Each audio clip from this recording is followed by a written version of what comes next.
Voilà, bonsoir à tous. Donc, petite spécification technique pour ceux qui nous rejoignent à l'instant. Vous avez sur la fenêtre de visualisation sur votre tablette ou sur votre ordinateur, donc dans la partie en haut à droite, vous pouvez vous apercevoir que vous avez quelques icônes. Et donc, il y a une icône qui représente le micro.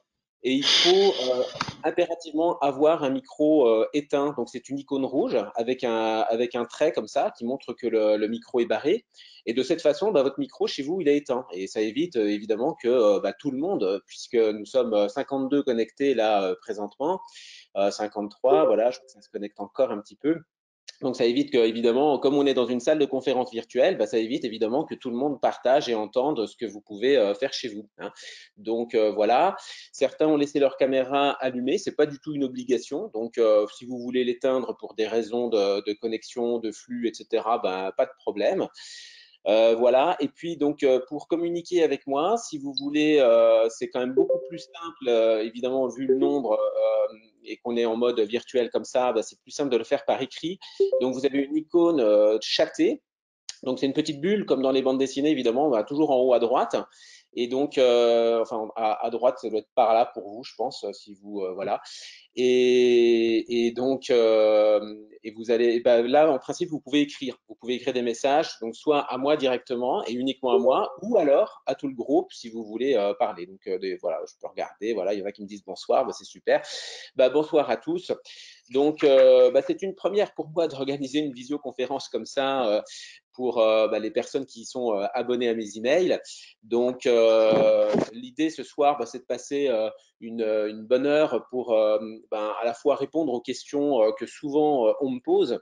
L'idée, c'était ça, en fait, c'était de répondre aux questions qu'on me pose régulièrement, des questions très simples en fait, souvent sur des questions du type comment on fait pour choisir un jeu de cartes, un oracle, c'est quoi la différence entre un oracle et un tarot, faut-il tirer de la main gauche ou de la main droite, enfin, voilà, c'est des choses assez simples, et puis des choses un petit peu plus subtiles sur des questions parfois de vocabulaire, comment, voilà, c'est quoi la différence entre voyance, médiumnité, tarologie, etc.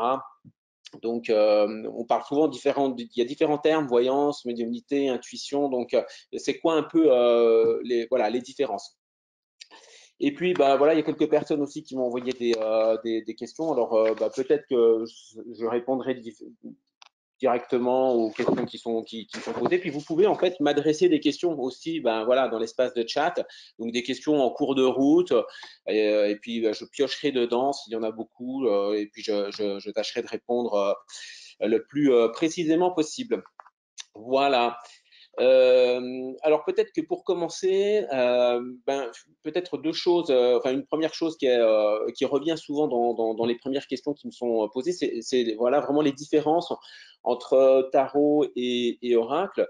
Et si on veut être extrêmement précis dans le monde des arts divinatoires, ce qu'on appelle un tarot, c'est vraiment un objet très précis. C'est le tarot tel que on peut le voir et quand on l'achète, quand on le trouve dans le commerce, qui a la dénomination du tarot de Marseille. Enfin voilà, c'est le nom qu'on lui trouve aujourd'hui. Le nom tarot de Marseille, ça vient évidemment de Marseille parce qu'au 19e siècle, les grandes productions de cartes à jouer, mais surtout de tarot divinatoire à ce moment-là, c'était à Marseille. Et le tarot est constitué d'un ensemble de 22 cartes, de 22 lames majeures, et c'est ça qui fait un tarot. Un tarot, pour dire qu'un oracle est un tarot, pour dire ça, il faudrait qu'on retrouve les 22 lames majeures, les 22 arcanes majeures qui partent du battleur, le battleur, la papesse, l'impératrice, jusqu'au monde, jusqu'au mat. Voilà, c'est ça qui constitue un tarot. Si on n'a pas ça, ça peut pas être un tarot. Voilà, c'est obligatoirement ça.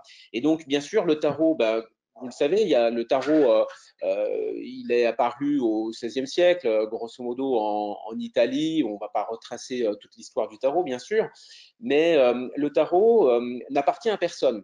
c'est-à-dire qu'il n'y a pas un inventeur précis du tarot. On ne sait pas vraiment par qui il a été constitué. On pense que c'est comment dirais-je, un agglomérat de traditions anciennes qui certains font provenir ça de l'Égypte antique, certains associent ça à comment dirais-je, voilà, à toute la tradition hébraïque, la Mésopotamie aussi. Donc voilà, ça rencontre plein de cultures très différentes dans le bassin méditerranéen. En fait, c'est les origines de l'humanité, hein, c'est les origines différentes du mysticisme, des différentes mythologies. Et puis, ben, ça se syncrétise, on pourrait dire, voilà, dans l'Italie du Nord, au moment de la Renaissance, sous forme de 22 archétypes, de 22 lames majeures. C'est ça qui fait le tarot initialement. On pense d'ailleurs que d'un point de vue étymologique, le mot tarot vient du latin, de l'italien plus exactement, rota. Enfin, ça fait du latin aussi, c'est la même chose. Rota, rota qui signifie la roue.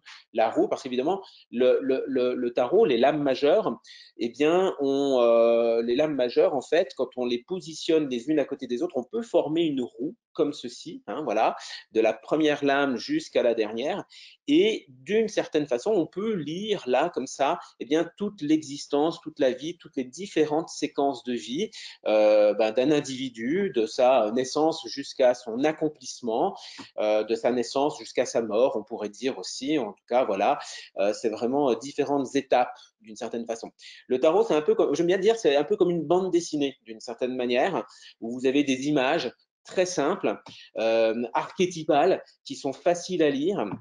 Et donc, voilà, le tarot, c'est ça.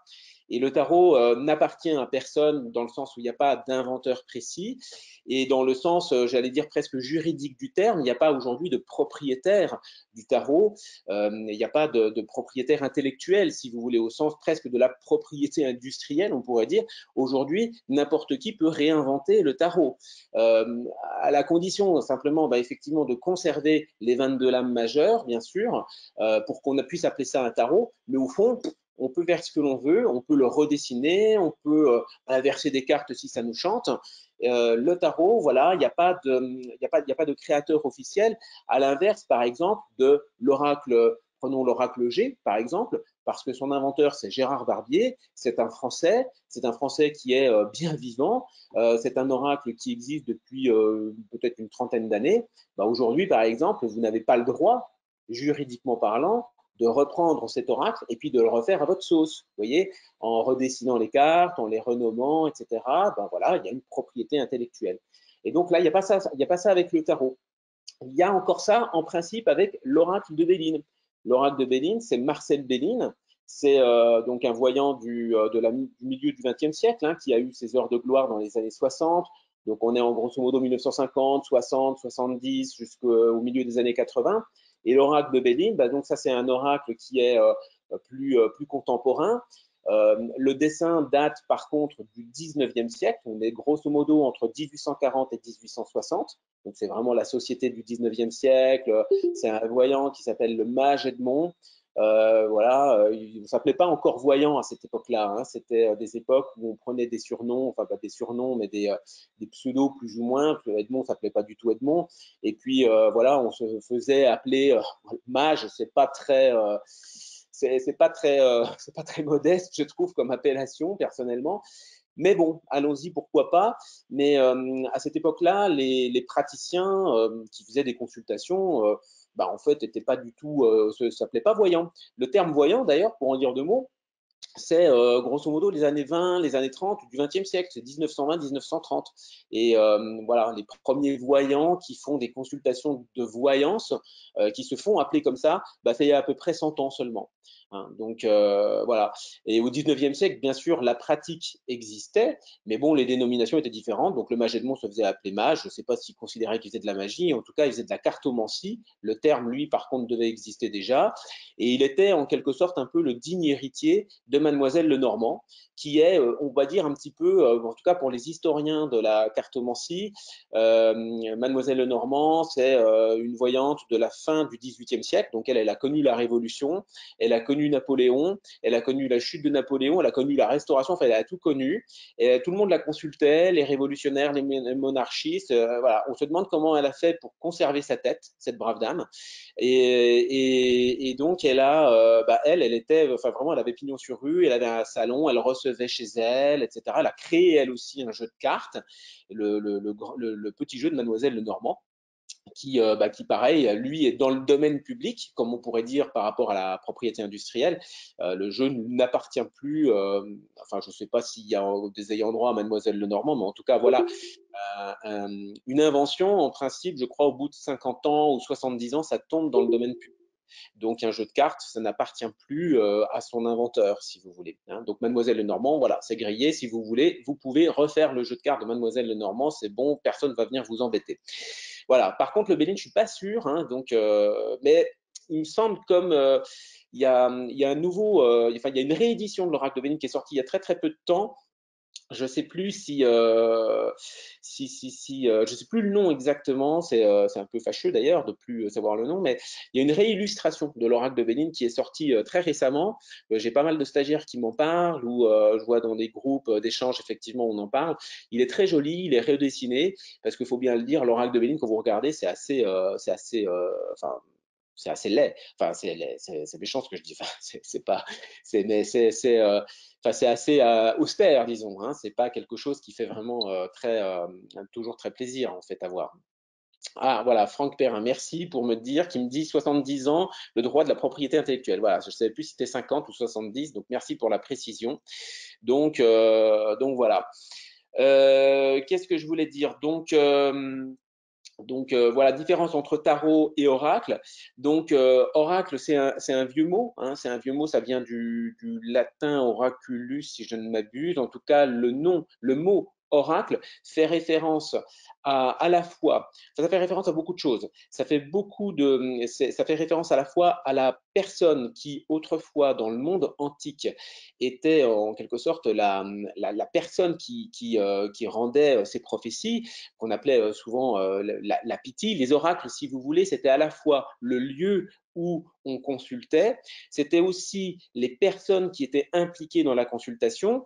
Donc, quand on lit un petit peu voilà, les ouvrages anciens qui nous racontent finalement comment les oracles lisaient, prédisaient de l'avenir, etc., dans le monde antique, eh bien, en fait, vous aviez toujours des prêtres qui interprétaient ce que disait une femme, la plupart du temps c'était une femme, une piti, qui était à moitié en transe et qui rendait des oracles. Donc le mot oracle désigne aussi la parole, en tout cas les mots qui sortent de la bouche de la piti. Donc l'oracle, on pourrait dire, c'est à la fois le dispositif qui permet de faire de faire la consultation. C'est donc à la fois le dispositif, ça décrit aussi la personne qui parle et ça décrit aussi l'ensemble des paroles qui sont émises par la bouche du praticien de la piti. Hein. Donc ça décrit un peu tout ça. Et oracle, ça vient du latin oris. Oris, ça signifie orifice, ça signifie la bouche. Oris signifie la bouche. Et on retrouve voilà donc la racine latine oris dans orifice et dans tous ces termes-là. Donc on comprend bien un peu la notion que c'est effectivement quelque chose qui se passe à l'oral. Hein. Oris, oral, vous voyez, c'est encore la même racine. Donc on comprend bien que c'est l'idée de quelque chose qui est verbal. Et c'est d'ailleurs voilà, quelque chose qui est extrêmement important quand on fait un exercice comme ça d'intuition, de voyance, quand on fait une consultation, on va dire, eh bien c'est très important de parler, d'exprimer, de faire sortir de soi eh bien les informations qui sont perçues et de le faire évidemment par le verbe, par la parole. Et c'est précisément ça, ça doit sortir par la bouche ou par toute forme d'expression, par tous les moyens d'expression possibles. Ça peut être aussi le geste, ça peut être aussi le croquis, le dessin, le fait d'écrire aussi.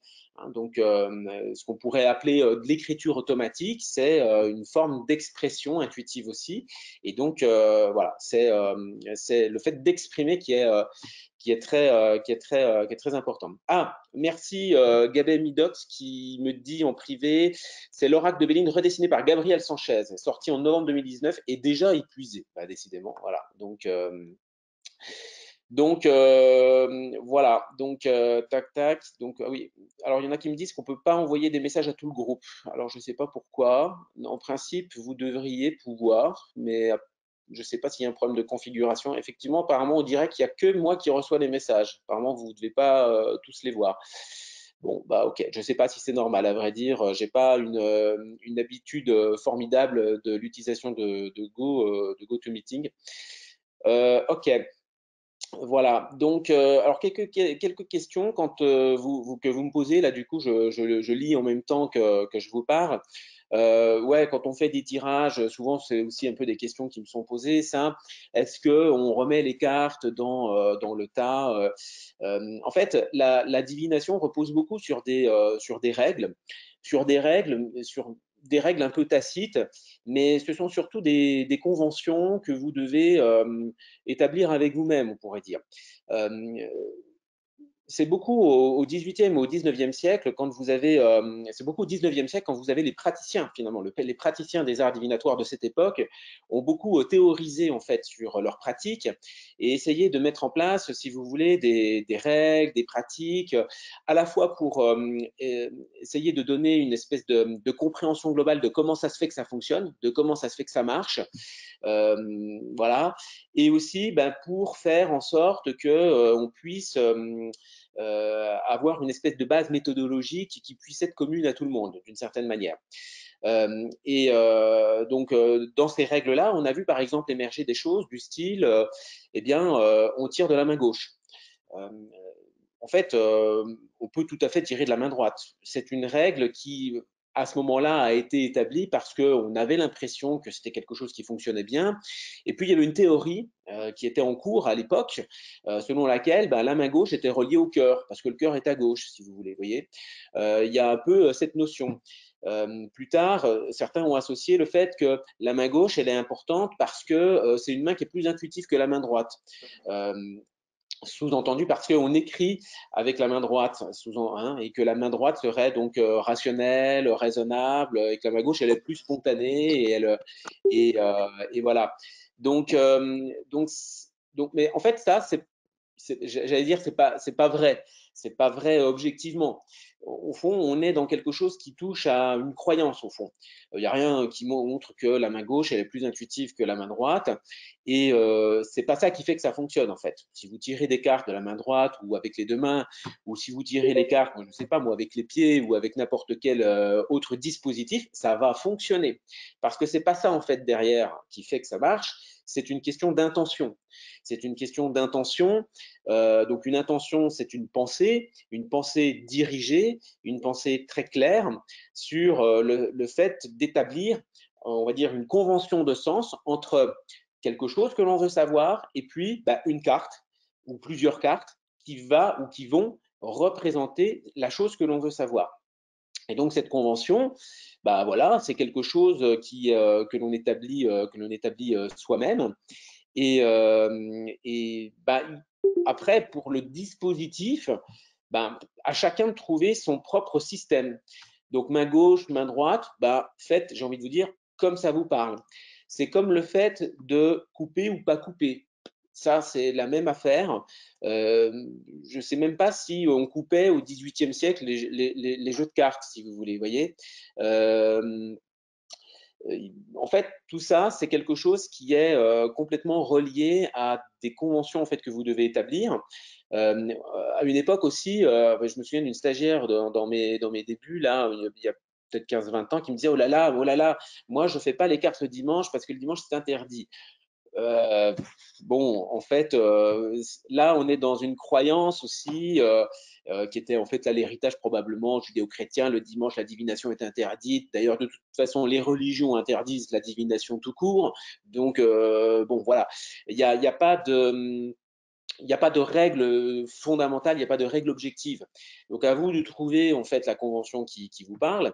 Et moi j'attire aussi votre attention sur le fait qu'on parle d'art divinatoire. On dit les arts divinatoires, je le répète régulièrement, et les arts divinatoires, bah, ça veut bien, y a tout qui est marqué là-dedans, c'est-à-dire que c'est un art.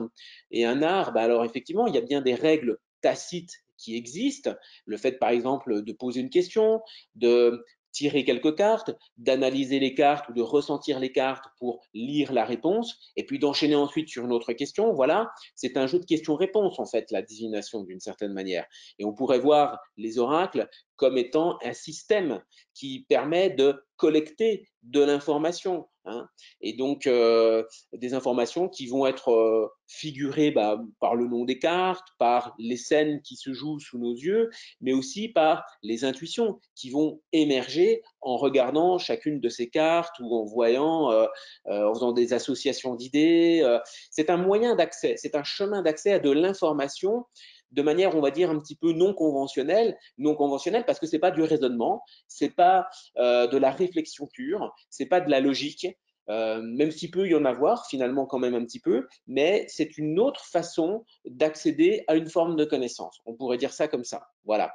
Et donc, je vais perdre un peu le fil là, du coup, je sais plus ce que je disais, mais donc du coup, voilà, je disais art. Art, donc ça veut dire qu'effectivement il y a quelques règles un peu de base, un peu comme en dessin par exemple. En dessin, on vous dit quand vous voulez travailler, moi je sais pas, vous faites du portrait, admettons.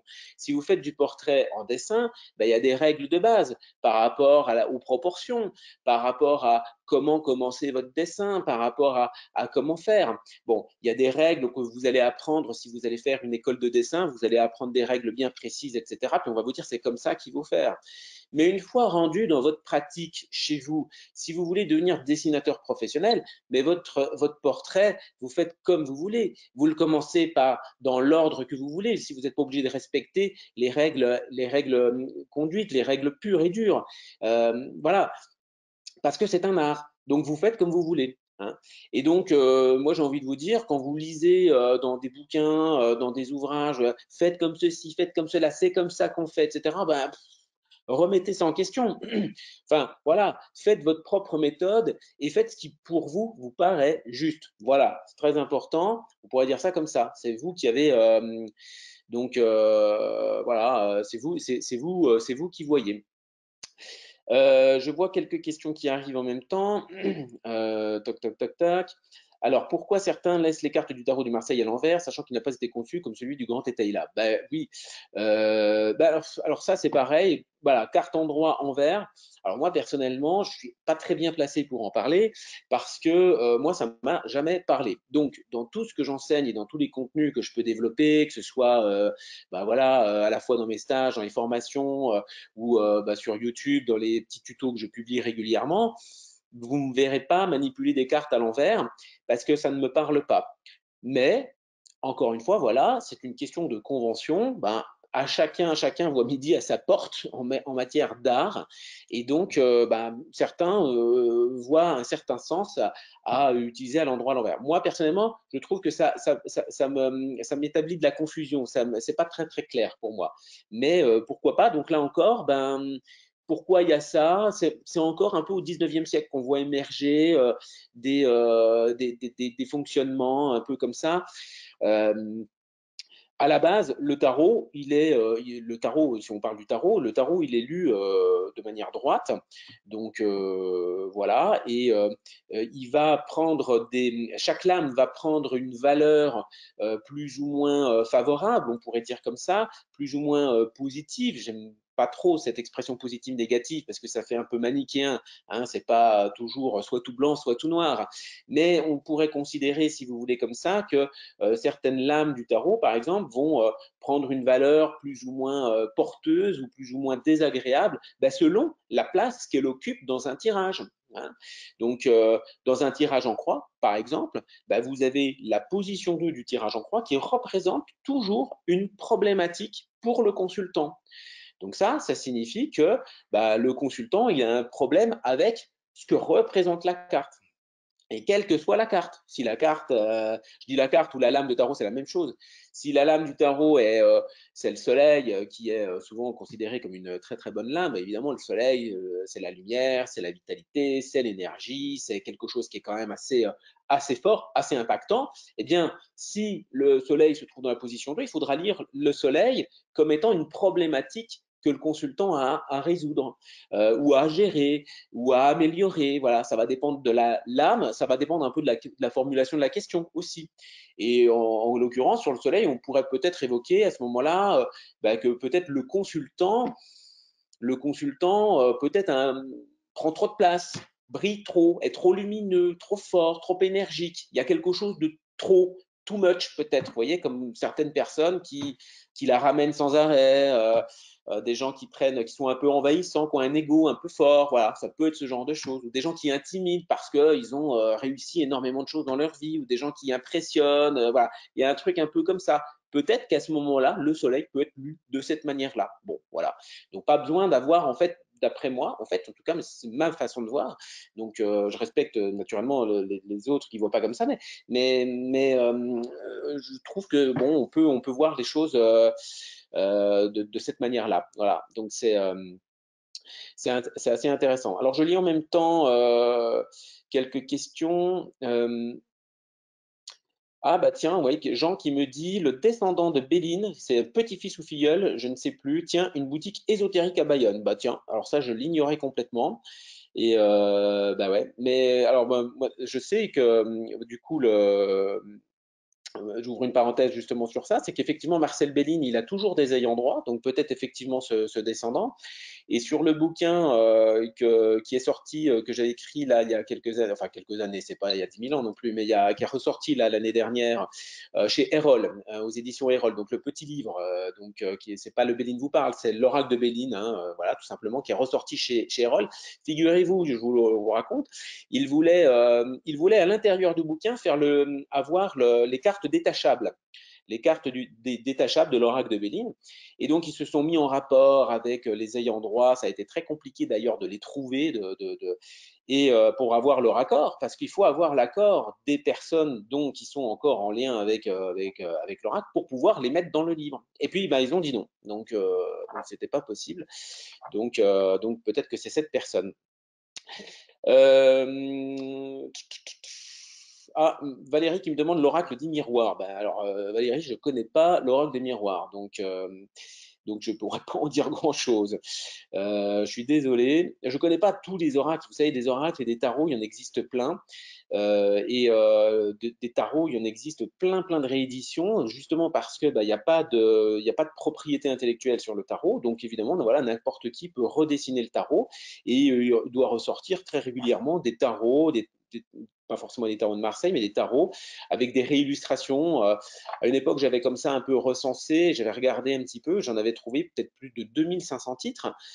Si vous cherchez dans des librairies comme Amazon, des librairies en ligne, et si vous regardez un petit peu aussi du côté de ce qui se fait aux États-Unis, il y a plein de jeux de tarot, hein, en fait, hein, qui sont tous réillustrés avec des nouveaux dessins, d'autres noms. On retrouve quand même toujours la succession des personnages, on retrouve toujours les mêmes archétypes, mais bon, c'est toujours un peu, voilà, c'est toujours les mêmes là, mais qui sont redessinés.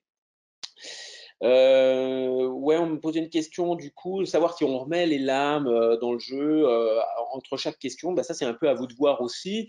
Moi, il me semble que quand on fait voilà de la tarologie ou de la cartomancie, euh, moi, j'aime bien. Enfin, j'aime bien. J'aime aussi enseigner aux personnes de ne pas prendre trop de cartes, de ne pas avoir des dizaines et des dizaines de cartes étalées sous les yeux, parce que ça peut se révéler assez confusionnant. Je trouve que les méthodes qui marchent bien, c'est vraiment j'allais dire presque de la question-réponse.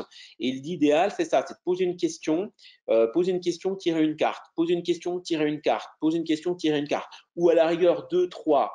Mais je trouve que dès qu'on dépasse ce chiffre, 4, 5 cartes dans le même tirage, je trouve que ça y est, ça devient plus lourd, je trouve que ça devient laborieux.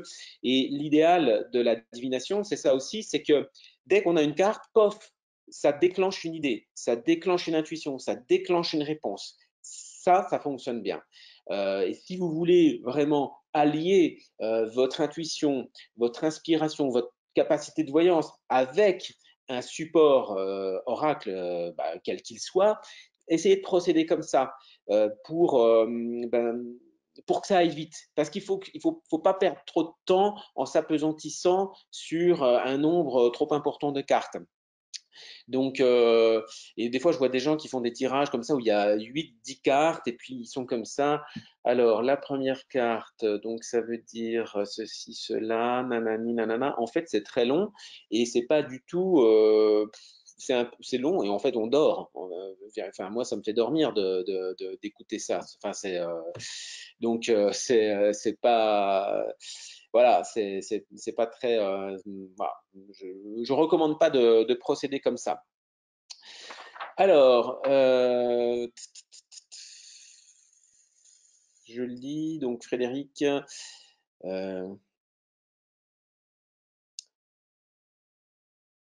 Ouais, alors oui, tiens, très intéressant. C'est Frédéric. Je suis désolé, je lisais, donc il y a une petite coupure. Je lisais la question. Ça, c'est intéressant aussi sur les règles, sur l'utilisation des oracles, de la divination.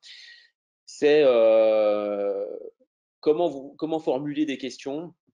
Ça, c'est une grande, j'allais dire, c'est un tuyau vraiment très intéressant, très important. Les questions qui commencent par est-ce que, c'est toujours moins intéressant que des questions qui commencent par comment. Par exemple, et je développe ça régulièrement dans les contenus que j'envoie par email. Euh, Imaginez, voilà, une configuration, voilà, est-ce que je vais trouver du travail? C'est ça mon inquiétude. Est-ce que je vais trouver du travail? Eh bien, c'est beaucoup plus intéressant si je pose la question comment vais-je évoluer dans ma recherche d'emploi? Vous saisissez la nuance? Parce que d'un côté, est-ce que je vais retrouver du travail?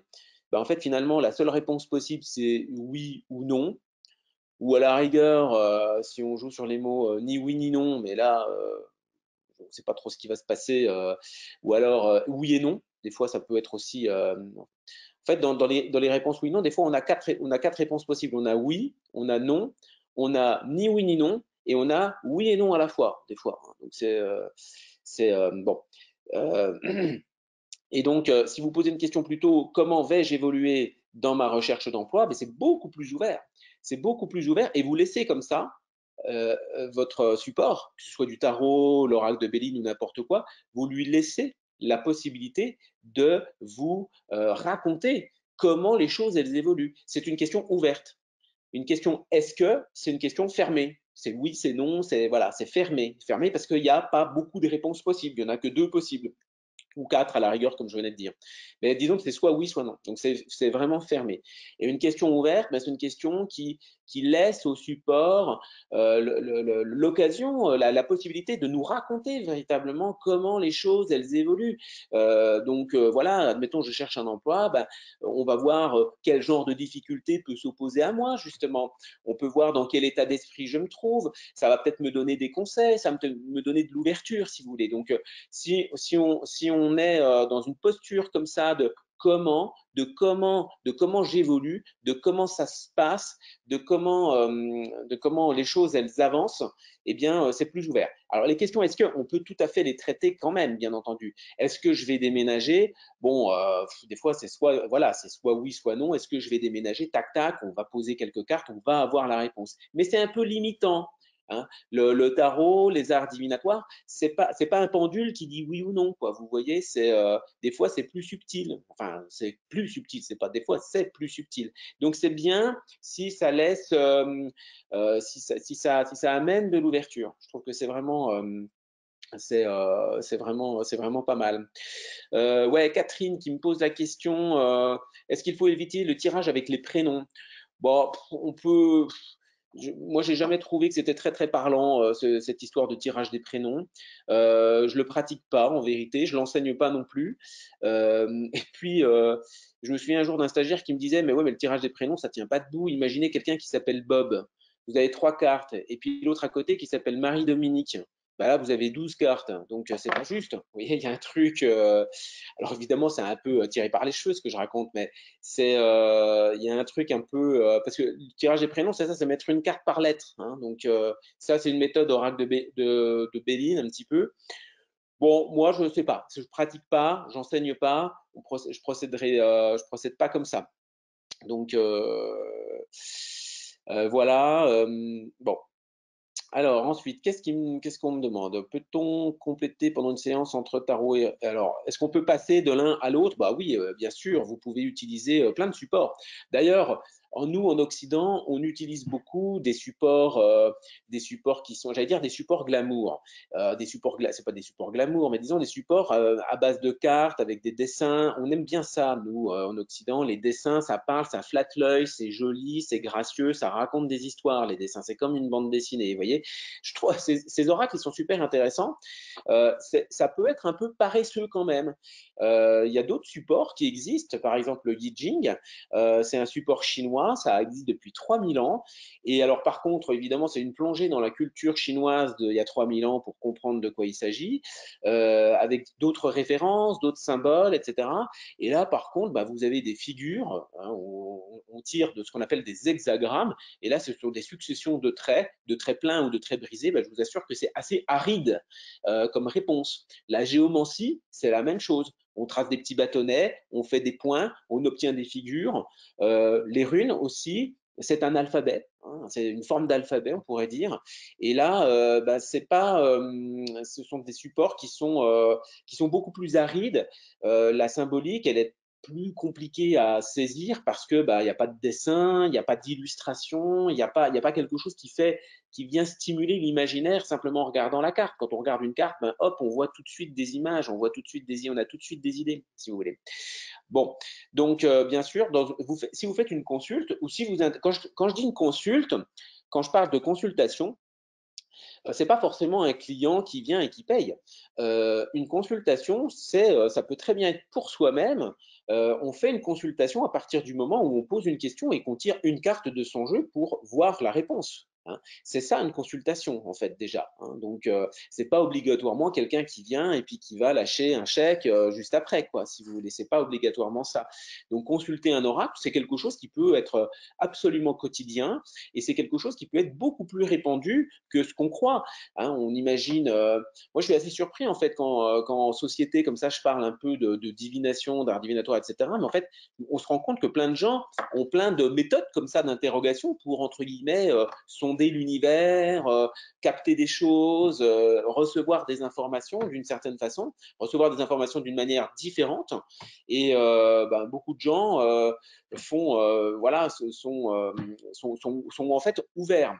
Et donc la divination, c'est quelque chose qui peut être très très quotidien, qui peut être vraiment à tout instant. Vous pouvez, par exemple, je sais pas, vous êtes au bureau, vous vous posez une question sur quelque chose que vous devez faire le soir même, aller ou pas, je sais pas moi, à une soirée, aller, enfin, parler avec votre conjoint ou votre conjointe avec qui vous êtes disputé, etc. Vous pouvez faire un tirage de géomancie ou tirer quelques cartes très simplement pour avoir une idée de quelle posture vous devez avoir pour que ça se passe bien, de comment ajuster comment dirais-je, votre discours face à l'interlocuteur que vous allez rencontrer. Enfin voilà, la divination, ça sert à se renseigner, ça sert à obtenir du conseil éventuellement, à pronostiquer aussi des choses. C'est pas juste prédire un avenir comme ça qui serait figé. Ça peut vraiment servir à ça, mais c'est pas du tout. Voilà, c'est un peu limitant hein, de dire tout ça. Et donc, je ne sais plus pourquoi je vous raconte tout ça. Où est-ce que je voulais en venir? Où est-ce que j'en étais? Alors, je coupe les micros là en même temps quand il y a des micros qui s'allument. Toc. Alors ouais, c'était les questions. Ah oui, bah oui, voilà. Passer d'un oracle à un autre, ben ouais, en fait, ça peut être très intéressant. Moi personnellement, en consultation, euh, je commence toujours par un tirage de géomancie. Donc, s'il y a parmi vous des gens qui m'ont peut-être demandé un jour une consulte, je crois qu'il y en a quelques-uns là ici qui sont connectés, eh bien, je demande des numéros. Vous en êtes peut-être déjà rendu compte, je demande des chiffres entre 1 et 100. Et en fait, chaque chiffre ce que je regarde, je fais pas du tout de numérologie, je regarde juste si c'est pair ou si c'est impair, et j'établis une figure de géomancie. Donc, je demande une série de 4 nombres entre 1 et 100. un et 100, c'est complètement arbitraire. Je pourrais dire entre 50 et 200, enfin peu importe. Donc, et je ne regarde que si c'est pair ou impair et ça m'établit, je fabrique une figure qui me donne à ce moment-là un état des lieux. Mon but à ce moment-là, c'est de capter les composantes majeures du consultant au moment où il me rencontre, au moment où il me pose sa question, on va dire, s'il m'en pose une. Donc voilà, c'est les composantes majeures. Il y a 16 figures de géomancie possibles. 16, c'est comme ça, c'est n'importe quoi. Donc il y a 16 figures de géomancie, donc qui vont toutes correspondre à une symbolique particulière. Et puis j'en fais une deuxième quelques instants après pour avoir une perspective.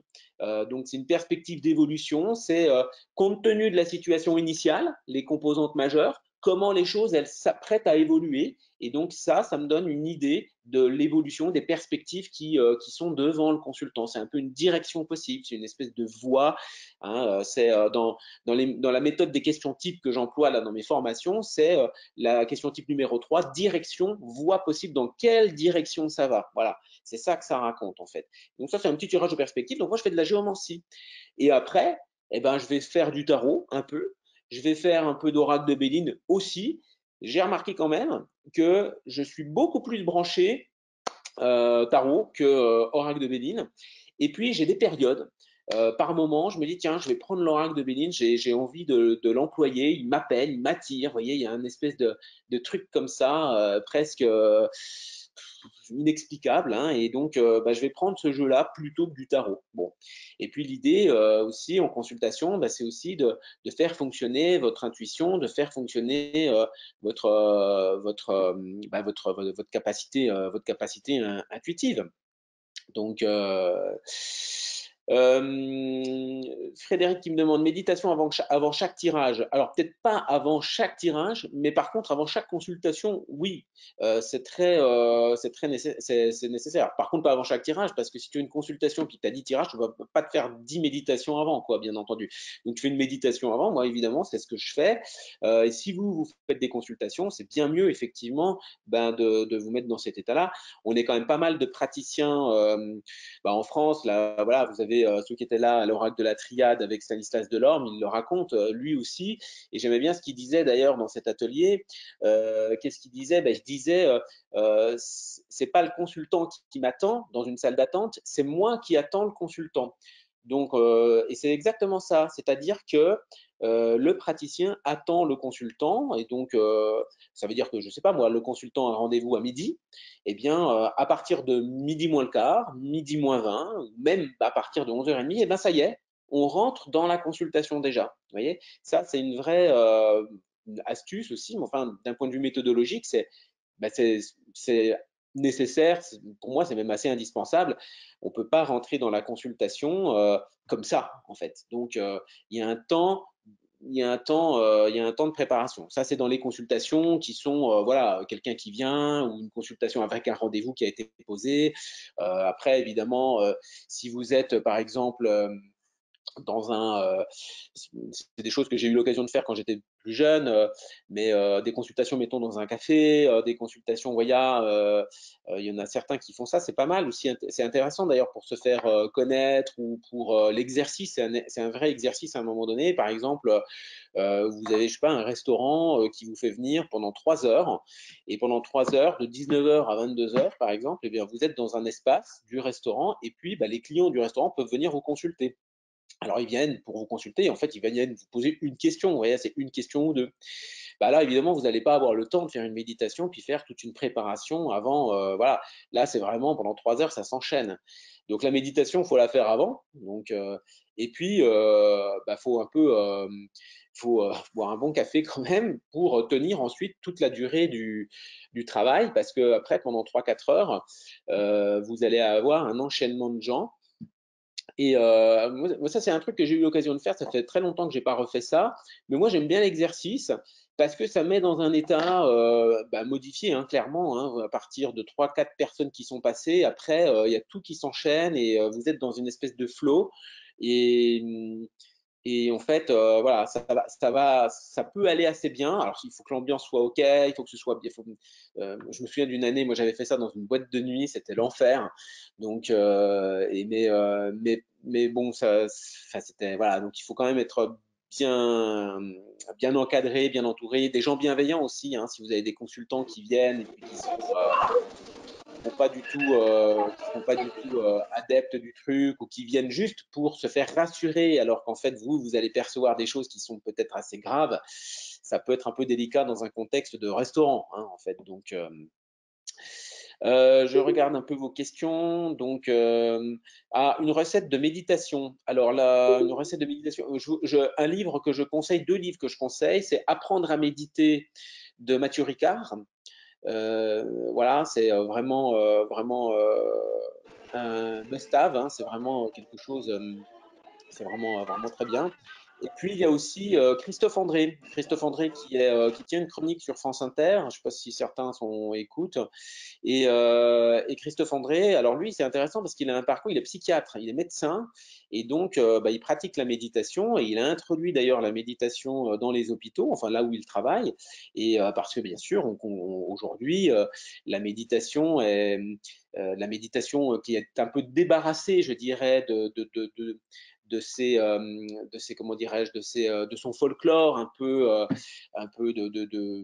parce que la méditation à la base c'est quand même une pratique orientale qui est pratique, voilà, mince, je trouve pas mes mots, mais enfin en tout cas, voilà, c'est une méditation laïque aujourd'hui. C'est la pleine conscience, voilà, qui a été en quelque sorte un peu réinventée. C'est de la méditation telle qu'elle est pratiquée depuis des milliers d'années, mais sans son folklore, on pourrait dire d'une certaine façon. Et donc cette méditation-là, bah, où il n'y a pas besoin d'entrer dans une croyance, il n'y a pas besoin d'entrer dans une idée, on n'est pas dans une religion, on n'est pas dans quelque chose comme ça. Donc cette méditation-là, aujourd'hui, rentre dans certains hôpitaux, dans certaines cures pour améliorer voilà, des problématiques d'ordre psychiatrique. Certains aujourd'hui, c'est démontré d'ailleurs que certaines personnes qui ont des troubles de schizophrénie, bipolaire, etc., soigner la dépression, c'est vrai que plutôt que de prendre des anxiolytiques, ça peut être plus intéressant de pratiquer la méditation. Donc voilà, Christophe André, c'est un excellent pédagogue, et donc c'est vraiment voilà, c'est vraiment très très bien. Donc je sais plus les références de ces bouquins, mais vous tapez dans Google Christophe André et vous allez trouver à la fois des vidéos et aussi des livres, quoi. Tirer les cartes à la place du consultant ou pas, bah, alors ça c'est Frédéric qui me demande ça. Ça fait partie des conventions, hein, dont on parlait tout à l'heure. À vous de voir. J'aime bien rappeler quand même aussi cette expression populaire qui dit quand on va chez un voyant, hein, ou chez un cartomancien, on va se faire tirer les cartes. On va se faire tirer les cartes. Ça signifie que le client ne touche pas les cartes du praticien. Donc c'est le praticien qui prend ses cartes, qui les étale et qui tire les cartes. Voilà. Donc, bon, moi personnellement, dans mes consultes, c'est ça que je fais.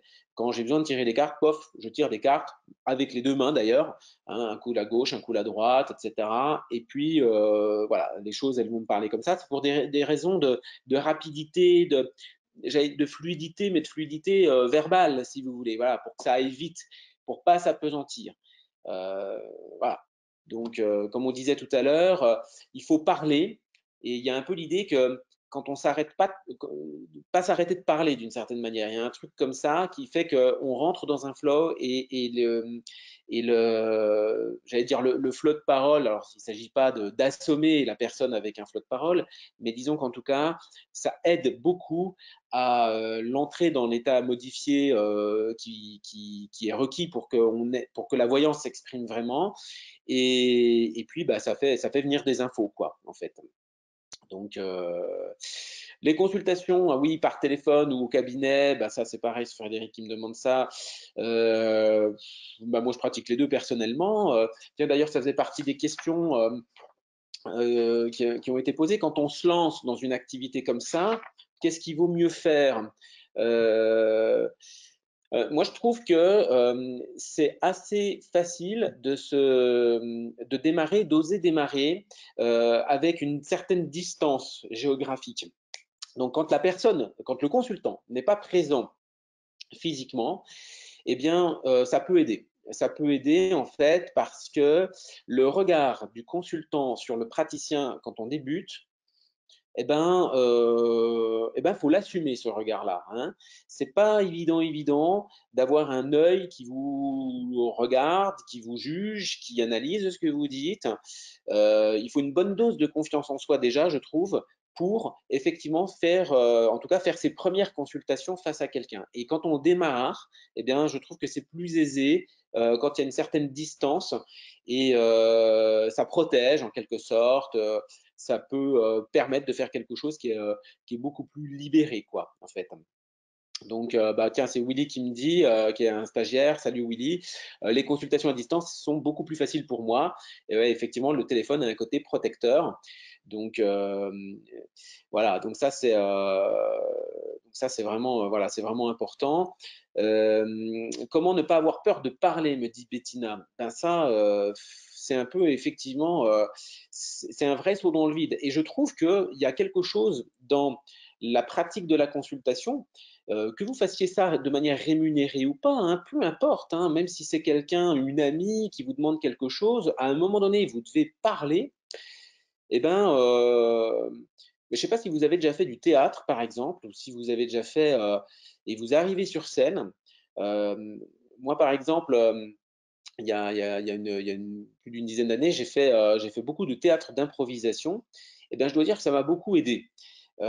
Parce que c'est un peu une espèce de saut dans le vide, l'improvisation. Je ne sais pas si vous voyez de quoi il s'agit. C'est vraiment vous entrez sur scène, vous savez pas ce que vous allez dire et vous devez dire quelque chose quand même. Alors souvent, vous devez improviser sur une thématique, ou vous avez un thème, un titre qui est tiré au sort et vous devez parler sur ça et vous devez y aller. C'est un saut dans le vide, c'est comme un saut en parachute, c'est comme un saut en élastique. Bon, voilà. Et donc, il faut une bonne. Voilà, c'est un saut dans le vide. Faut avoir envie un peu de peut-être de se faire peur, je sais pas. Moi, j'aime bien les sensations fortes, donc peut-être que ça aide un petit peu, mais c'est la raison pour laquelle je pense aussi que le téléphone va être plus simple, plus facile, parce que il y a moins ce regard possiblement jugeant, un regard censeur un peu qui peut intimider, voilà. Comme quand on rentre sur scène et puis que vous n'avez pas encore pris la parole, puis vous allez commencer à parler, vous avez des yeux qui vous regardent, qui se demandent ce que vous allez dire, c'est vrai que c'est intimidant, hein. Donc, et là, entre nous, d'ailleurs, des pratiques d'ordre artistique, un peu comme je viens de le dire, tiens, pourquoi pas du théâtre, pourquoi pas du chant, pourquoi pas des choses qui, justement, vous font sortir de vous-même, vous font sortir un peu de votre zone de confort, qui vous font vous exprimer. Eh ben, ce sont tout n'importe quoi d'ailleurs, hein. Ça pourrait très bien être de la boxe, ça pourrait très bien être du tai chi, ça pourrait très bien être quelque chose où il y a quand même une espèce d'expression face à des autres. Eh bien, ça, c'est, je pense, quelque chose qui peut être extrêmement facilitateur, en tout cas vous aider dans la prise de confiance. Donc, ça, c'est c'est pas mal. C'était Laurence qui me demandait aussi, quand on n'a pas de cabinet, en fait, comment on peut démarrer en fait, moi je trouve que quand on n'a pas de cabinet, c'est pas très grave en fait, parce que c'est le genre d'activité, si on veut vraiment par exemple donc vivre de ça, euh, on peut vivre depuis chez soi. C'est très facile. Alors, il faut que vous ayez, si vous recevez des gens, il faut que vous ayez un lieu adapté qui fait que vous pouvez recevoir du monde. Bon, voilà. Mais on pourrait très bien imaginer aussi que l'activité, vous la faites que à distance. Moi, j'ai quand même pas mal de stagiaires, il y en a parmi là qui sont connectés, qui font 80% du boulot, ils le font à distance avec de la consultation téléphonique, avec des gens qu'ils ont captés sur Internet ou par bouche à oreille, voilà, via les réseaux sociaux. Bon, et donc des gens qui vont comme ça un petit peu venir à vous d'une certaine façon. Et donc là, vous pouvez. Moi, je pense il faut limiter les frais naturellement. Et moi, pendant des années, j'avais pas de cabinet, j'ai pas de cabinet professionnel en fait. Moi, je travaille depuis chez moi, tout simplement. Là, vous voyez, je suis chez moi, j'ai pas un lieu dédié à ça. La pratique des arts divinatoires.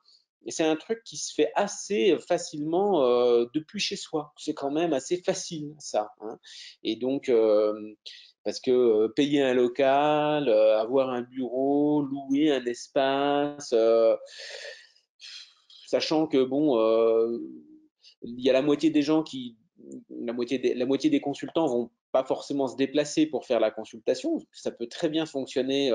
Regardez, là, on fait une vidéoconférence, vous êtes quasiment 60 de connectés. Finalement, pourquoi se casser la tête à louer une salle quelque part dans laquelle finalement personne, enfin, ce serait très compliqué de réunir tout le monde au même endroit, vous voyez. Enfin, je veux dire, on peut faire des choses à distance. Les technologies aujourd'hui permettent de le faire. Le téléphone existe, ça fonctionne très très bien. Donc pourquoi pas. Laurence, elle me demandait aussi par mail ou par Messenger. Alors là, j'ai quand même un peu plus de doutes.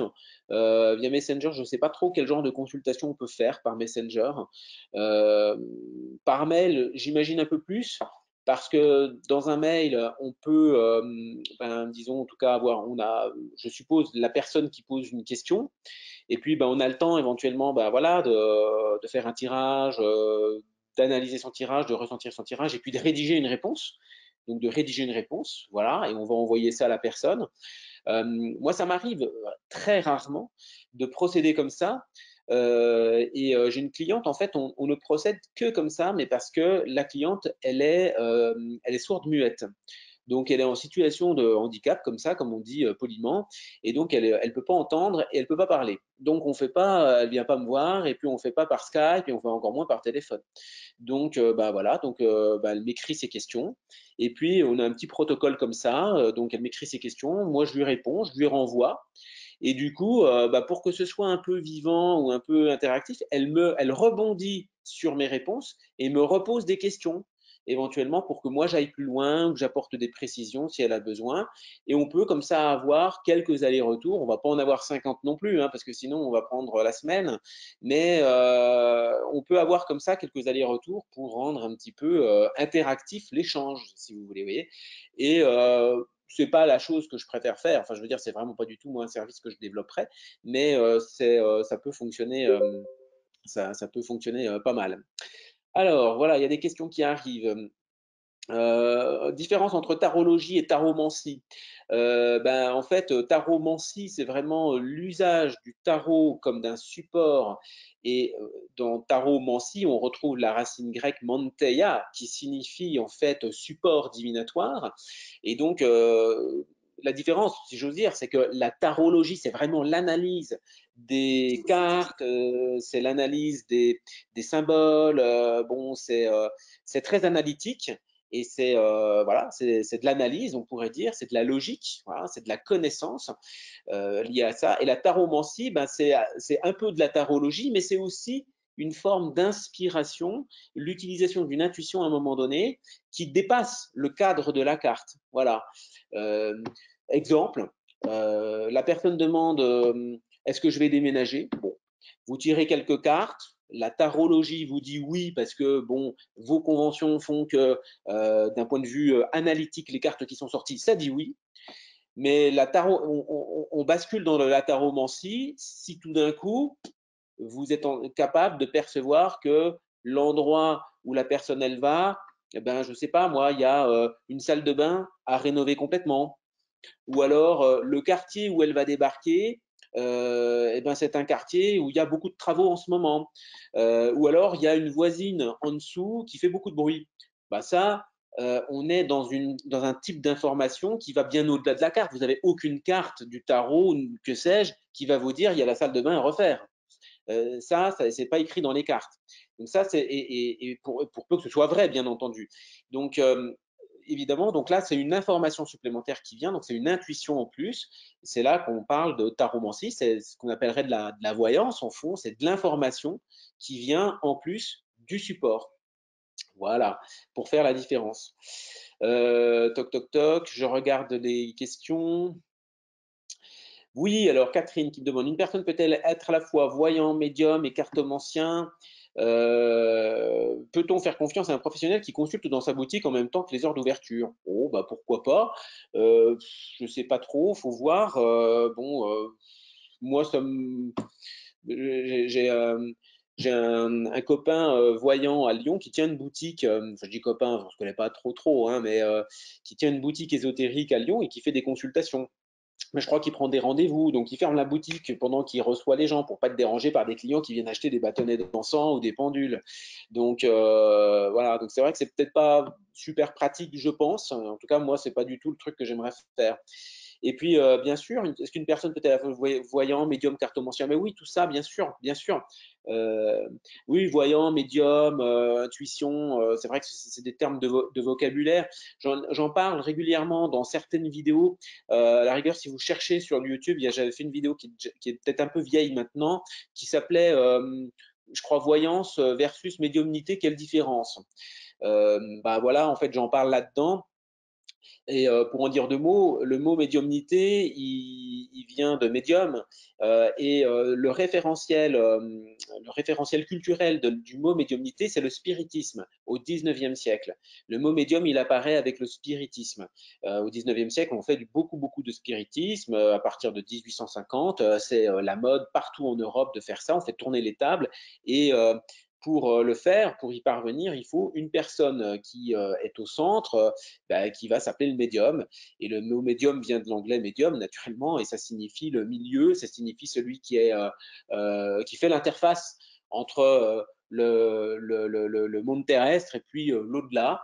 Et le médium, donc, dans sa définition, quelqu'un qui fait de la médiumnité, c'est quelqu'un qui fait de comment dirais-je, sa source d'information, on pourrait dire, c'est l'au-delà. Le monde des morts, si on veut, ou en tout cas des entités désincarnées. Enfin voilà, après on peut plaquer sur le mot au-delà tout ce que l'on veut, mais en tout cas, le mot médium, il fait partie de ce référentiel-là.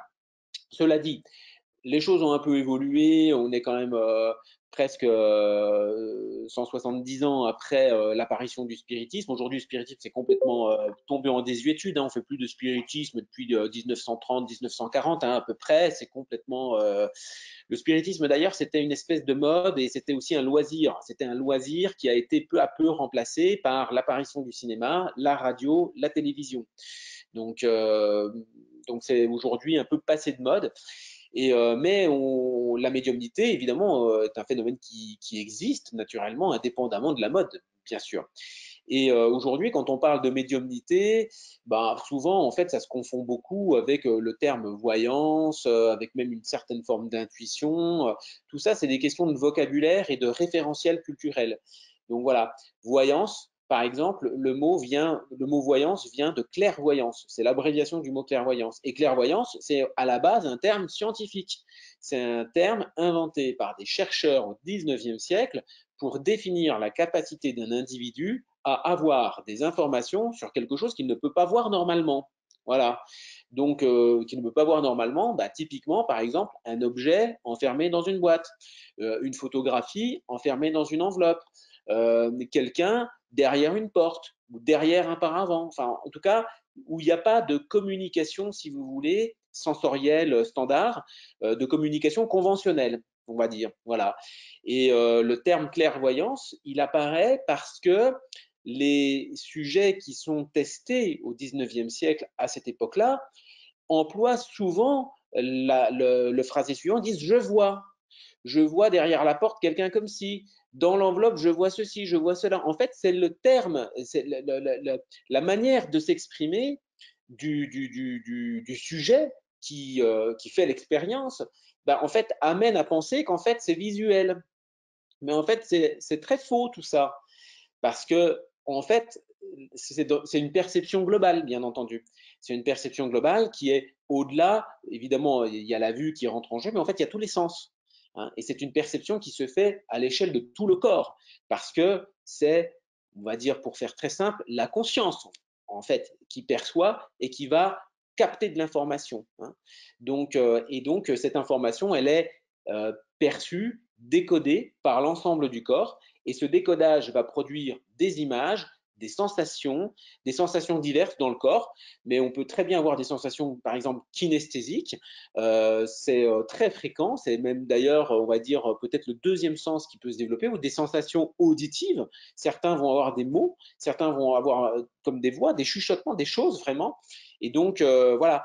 Donc, c'est une perception globale et le mot clairvoyance, ben, en fait, il est très, très limitant, très limité. Hein, vous comprenez? Donc, Et donc le mot voyance vient de là. Et le mot voyance, il va se répandre, il va être se répandre dans le langage courant à partir de voilà de 1920, 1930. Et le mot voyance au départ ne définissait pas du tout la consultation, comme je le disais un peu au début. Ça n'avait pas vraiment de nom d'ailleurs. On allait se faire tirer les cartes, on allait voir, ce qui se disait beaucoup, c'était on allait voir des somnambules. Parce qu'au 19e siècle, encore une fois, vous voyez, on fait un peu d'histoire, mais au 19e siècle, les phénomènes associés à tout ça étaient beaucoup associés au magnétisme et à des états de conscience modifiés qu'on n'appelait pas encore état de conscience modifié, qu'on n'appelait pas non plus hypnose, mais qu'on appelait état de somnambulisme.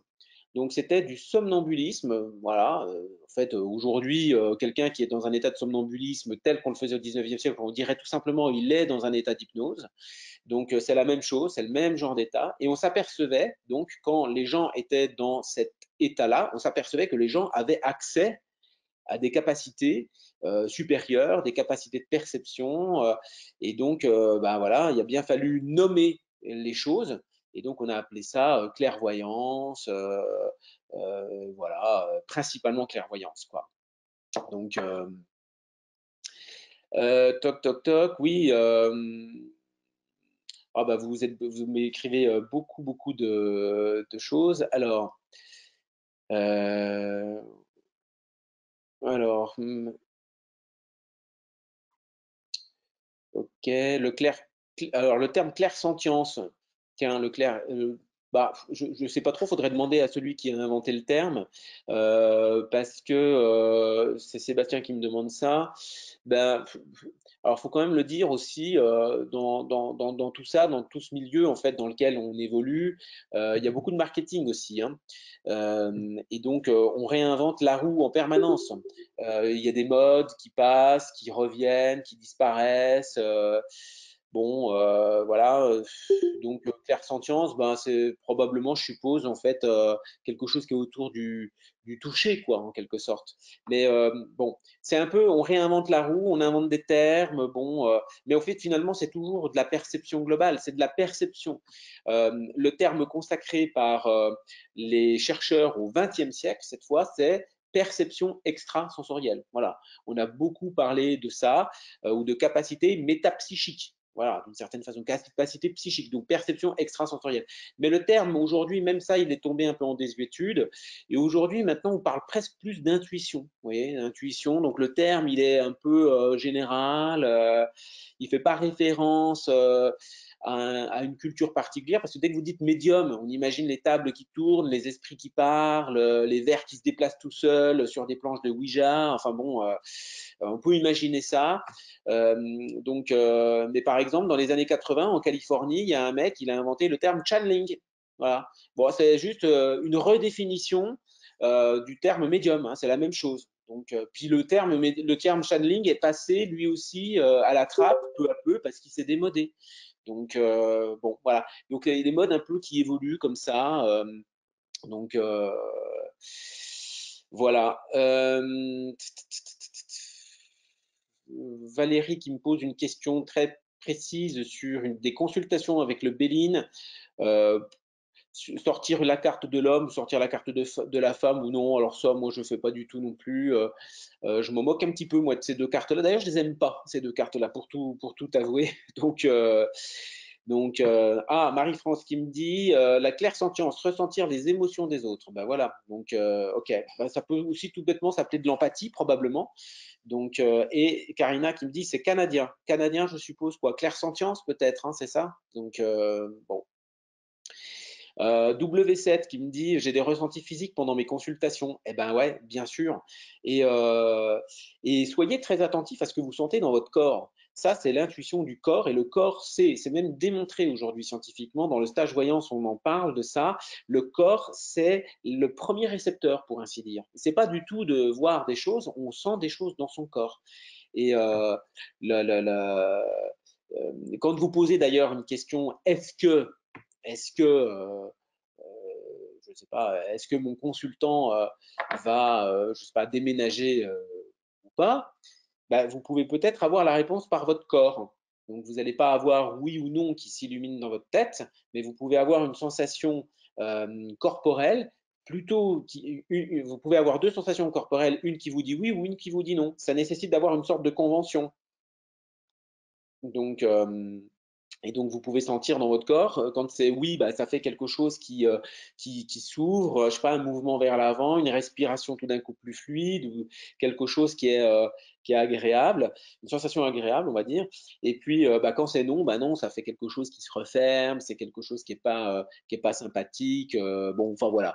Donc ça, c'est des conventions que vous pouvez établir, exactement d'ailleurs comme quand on établit une convention avec un pendule, qui n'est que d'ailleurs le prolongement du corps. Hein, le pendule, c'est on pourrait dire un outil, un artifice qu'on peut employer pour prolonger la main, mais en fait, c'est l'intuition du corps. En fait, il n'y a pas besoin de pendule en vérité. Enfin, les gens d'ailleurs qui pratiquent la radiesthésie depuis longtemps vous le disent d'ailleurs, je ne prends plus de pendule, parce qu'en fait, ils sentent dans leurs mains, ils sentent dans leur corps, en fait, parce que c'est le corps qui sent en premier lieu. Donc, bah écoutez, on arrive peut-être un peu au bout. Ça fait déjà 1h10. J'essaie de voir si j'ai pas encore quelques questions. Si vous avez quelques questions là encore, bah allez-y, parce qu'on va pas tarder à conclure. Toc, toc, toc.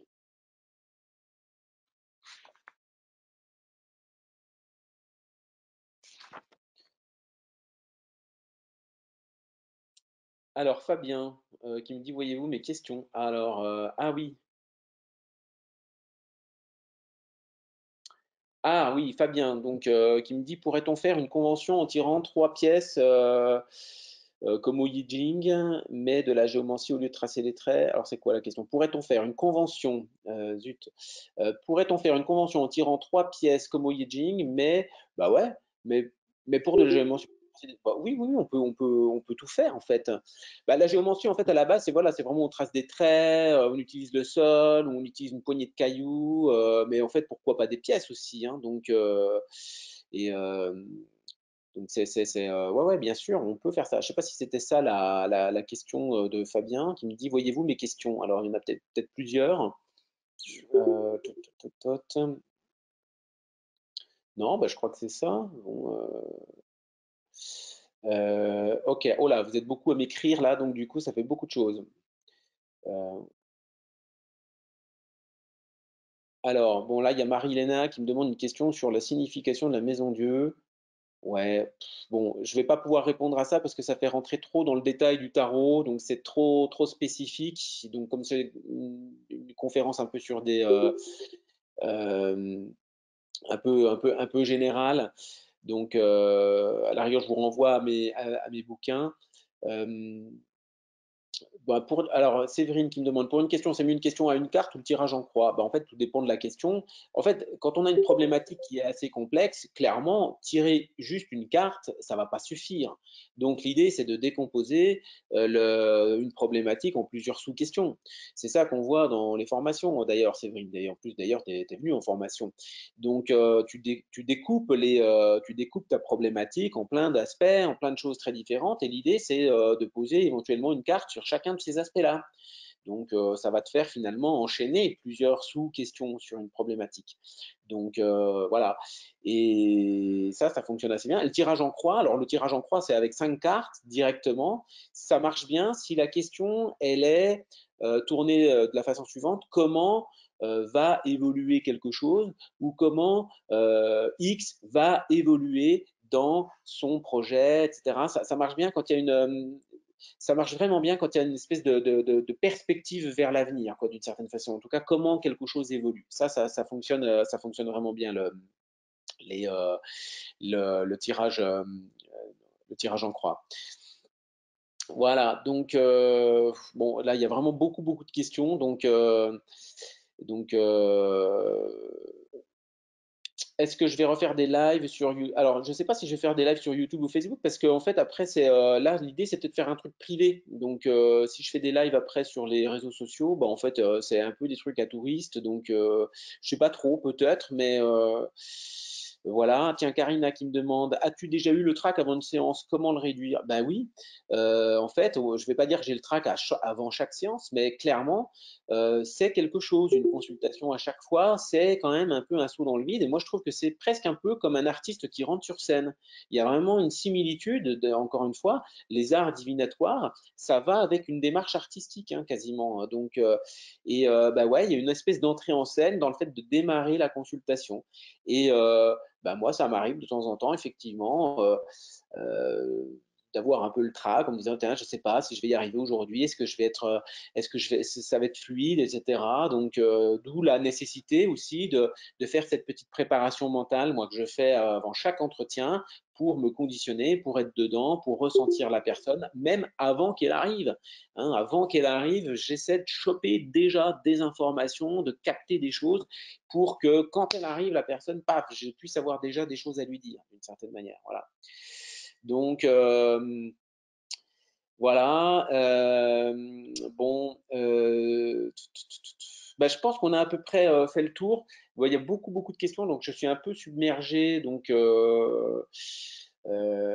voilà. Donc, comment distinguer le mental de l'intuition dans un tirage? Ben, comment distinguer le mental de l'intuition? Par exemple, dans un tirage, ben, admettons, tu fais un tirage, tu as tes cartes qui sont là, qui sont étalées, et puis tout d'un coup, il y a une idée qui émerge. Ben, je trouve que ça, ben, faut en tenir compte. Euh, je crois que d'ailleurs, de toute façon, à partir du moment où on commence à faire une consultation, du moment où on démarre jusqu'au moment où on termine, tout compte. Tout joue, tout a un sens en quelque sorte. On considère que tout a un sens. Donc tout ce qui vous vient, eh ben, ça compte. Alors après, il faut quand même un peu faire le tri parce que vous pouvez aussi vous raconter des histoires avec des choses que vous percevez. C'est vite facile de tomber dans un truc où on va imaginer et broder littéralement quelque chose à partir de quelques éléments intuitifs qui ont été perçus. Donc ça, il faut quand même y faire attention. Et ça, bah, c'est quand même beaucoup de l'expérience qui va permettre de faire la distinction. Après, il y a des techniques, il y a des outils qui permettent de s'entraîner, d'apprendre à se connaître. En fait, il faut vraiment apprendre à se connaître et à apprendre comment on fonctionne soi-même avec sa propre intuition, comment on fonctionne soi-même avec sa propre capacité de voyance, on pourrait dire. Et c'est cet entraînement-là qui va permettre d'apprendre à reconnaître comment les informations, elles nous viennent. Et si effectivement, ça c'est vraiment juste et très pertinent, par contre ça non, ça c'est le mental qui se fait son cinéma. Hein, c'est très facile en fait d'imaginer ce genre de choses. Hein, vous savez, des fois j'envoie des exercices de voyance ou j'en publie sur YouTube, mais des fois j'en envoie et les gens me racontent en fait, les gens après m'écrivent, parmi vous d'ailleurs il y en a quelques-uns qui m'écrivent et qui me disent ah bah tiens voilà j'ai perçu ça, ça, ça et ça m'a fait penser à ce lieu-là. Évidemment, c'est pas ce lieu-là, évidemment, le lieu mystère sur lequel il fallait travailler. Mais par contre, tout ce qui a été dit avant, eh ben ça, c'est juste, vous voyez.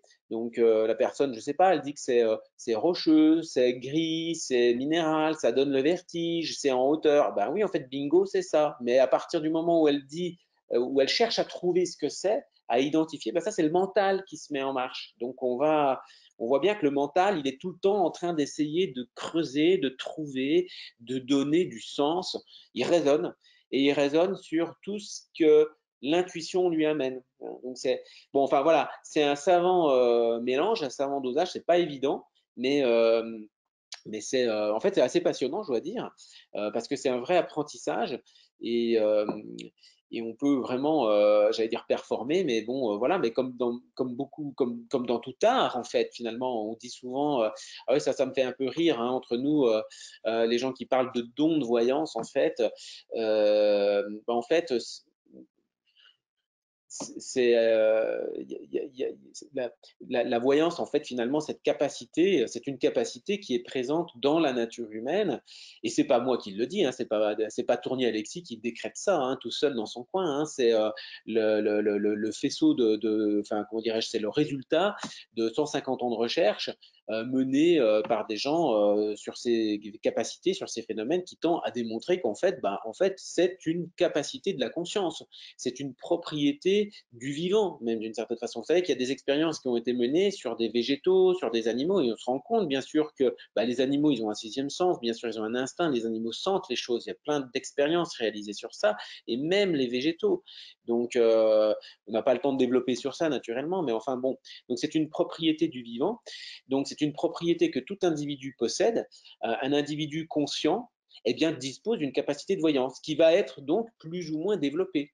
Exactement comme sa mémoire. Moi, j'aime bien faire l'analogie avec la mémoire. On a tous une mémoire qui est plus ou moins développée. Et on peut travailler sa mémoire. On peut entraîner sa mémoire. On peut entraîner sa mémoire pour retenir plus de choses, pour être plus attentif, et il y a plein de techniques, en fait. Aujourd'hui, d'ailleurs, il y a des formations en ligne qui existent pour développer sa mémoire. J'ai failli m'en acheter une, pour tout vous dire. Moi qui retiens jamais les prénoms de personnes, ça me ferait du bien, peut-être.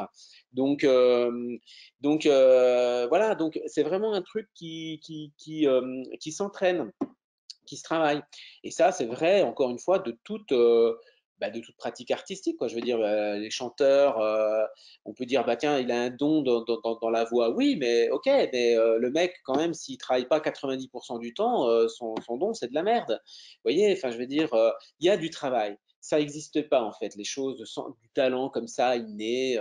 Moi, j'ai des gens qui me postent des commentaires des fois sur Facebook qui me disent, oh là là, mais non, ça s'entraîne pas, ça se travaille pas, c'est un don. Moi, je le sais parce que ça fait 30 ans que je fais ça. Enfin, moi, je trouve ça un peu limité, quoi, d'une certaine manière, vous voyez. Bon.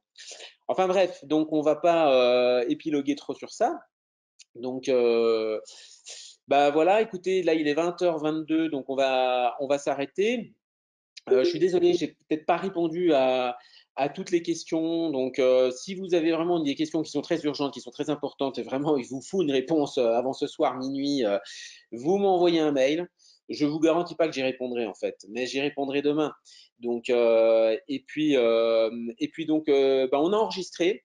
Donc, il y aura un replay. D'ailleurs, le truc est déjà prêt. Il faut que je vois comment ça va bricoler. Je ne sais pas exactement. Mais bon, si vous voulez revoir, je ne sais pas si c'est très intéressant, mais en tout cas, les personnes qui étaient les personnes qui étaient inscrites peuvent revoir, bien sûr, gratuitement, bien entendu, la séance. Voilà. Ben, écoutez, merci de votre participation. Moi, j'espère que ça vous a plu. Dites-moi en commentaire, je sais pas trop, mais envoyez-moi un mail pour me faire un retour si vous avez aimé en fait ce genre d'intervention, etc. Il y en aura peut-être d'autres. Je sais pas, ça me prend du temps, donc je sais pas si ce sera toujours cette forme, on verra bien. Donc, mais voilà, ça peut être intéressant en tout cas d'effectuer des partages comme ça. Voilà. Je vous souhaite une très très bonne soirée. Et puis, je vous dis à bientôt dans les emails ou en vrai, si on a l'occasion de se croiser, de s'entendre au téléphone. Voilà. Je vous souhaite une très très bonne soirée. À très bientôt.